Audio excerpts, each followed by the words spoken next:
ये स्काईवर्थ का Android TV है जिसका मॉडल नंबर है 32TB5050।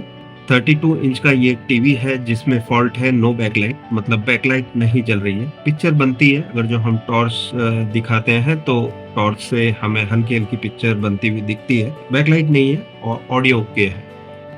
इस टीवी की हालत देखकर लग रहा है कि ये पहली बार खुला है। इसकी सफाई कर लेते हैं, मिट्टी से लबालब है ये भरा हुआ, तो हम पहले सफाई करके बाद में चेक करेंगे इसमें आखिर बैकलाइट क्यों नहीं जल रही है। तो ये फ्रेमलेस टीवी जो है उसमें बॉटम में ही फ्रेम होती है। ये सभी स्क्रू हमने निकाल दिए। यहाँ पे स्क्रू दिखा दो, इसमें 4 स्क्रू थे, हमने 4 स्क्रू निकाले हैं। फ्रेम तो आराम से निकल जाएगी, लेकिन यहाँ से समस्या शुरू होगी आपकी। ये सब डबल साइड टेप से चिपकाया हुआ है। हम इसे निकालने की टेक्निक, प्रॉपर टेक्निक बताएंगे आपको, जिससे कि आप बिना कोई प्रॉब्लम किए, मतलब यहाँ पर ब्रेकेज के लिए कोई जगह नहीं है, हमें ब्रेक नहीं करना है, उसे आराम से निकालना है। किस तरह से निकालेंगे आप देख लीजिए। फास्ट सूख भी जाता है क्लियर भी। तो इसके लिए हम थिनर का यूज़ कर रहे हैं ताकि गम को लूज कर सके।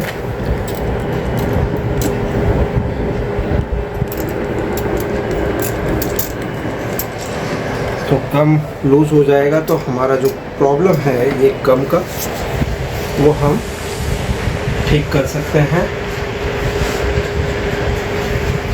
और इसे छोड़ना है थोड़ी देर के लिए।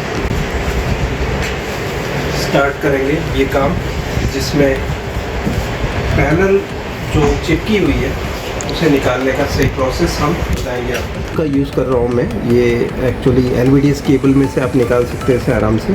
और इसे हम इंसर्ट कर देंगे और इसको आराम से आपको चारों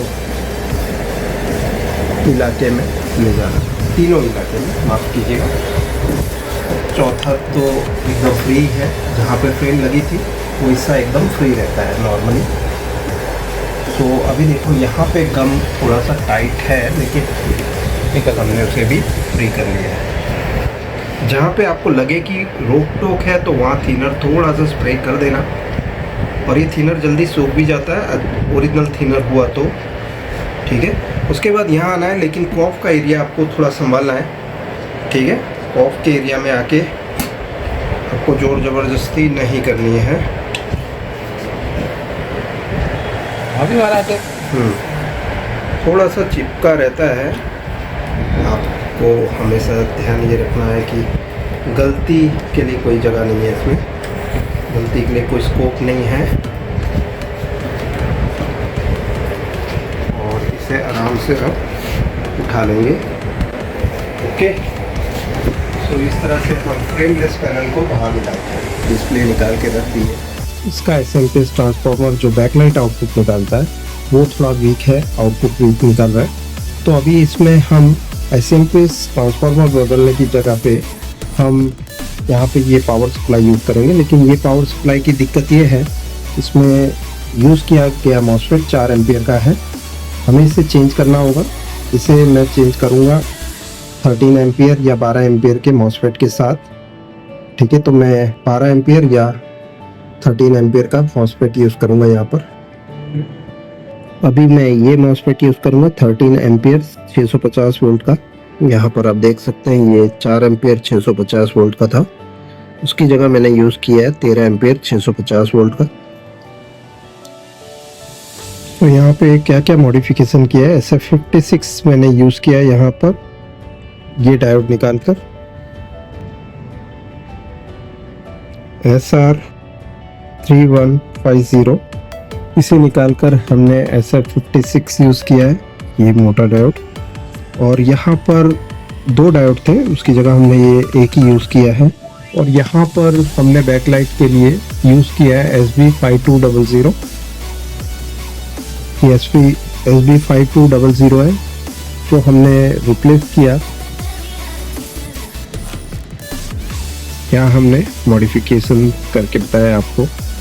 ये सभी कंपोनेंट्स हमने जो निकाले हैं वो इसके ओरिजिनल बोर्ड से, ये स्कॉटकी रिवर्स डायोड जो है ये आउटपुट दे रहा है बैकलाइट के लिए पॉजिटिव वोल्टेज का, वो हमने यहाँ से निकाल कर यहाँ लगा दिया है, जो कि SB5200 नंबर का है।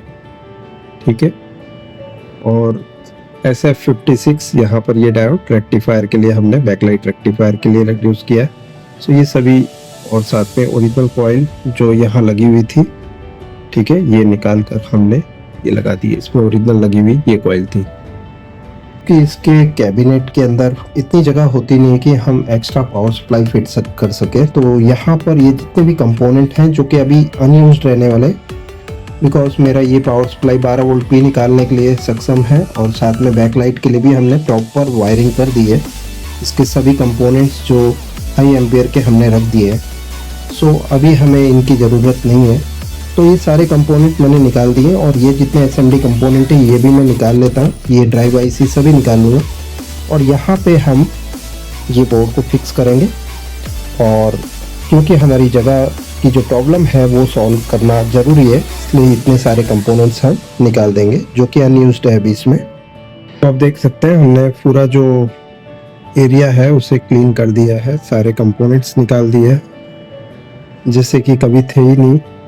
हमने एसएमपीएस के लिए काम किया, इसमें एसएमपीएस ख़राब था, दूसरा हम डाल सकते थे, लेकिन मैं आपको बताना चाहता था कि एक्स्ट्रा पावर सप्लाई अगर जो इस टाइप के टीवी में डालना हो जहाँ पे स्पेस ना हो एक्स्ट्रा पावर सप्लाई के लिए, तो किस तरह से अरेंज करेंगे। इसी का जो आउटपुट कनेक्टर है हम उसी का यूज़ करेंगे और इसमें बैकलाइट आउटपुट हम इसी में डायरेक्ट इसी के मेल फीमेल पे कनेक्ट करेंगे।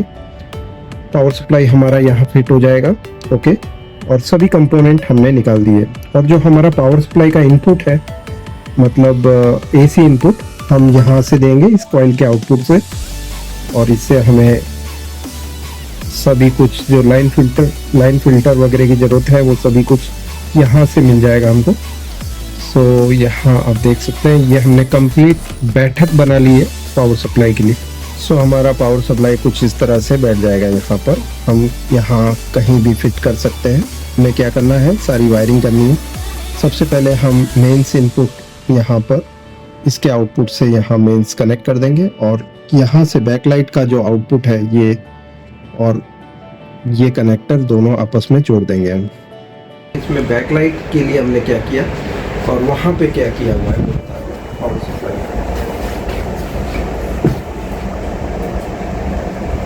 ओके, सो हमने पावर सप्लाई फिट किया हुआ है और रेडी करके रखा है सब कुछ, बस सिर्फ हमें बैकलाइट डालनी है। अभी चेक कर लेते हैं इसमें बैकलाइट में क्या तकलीफ है।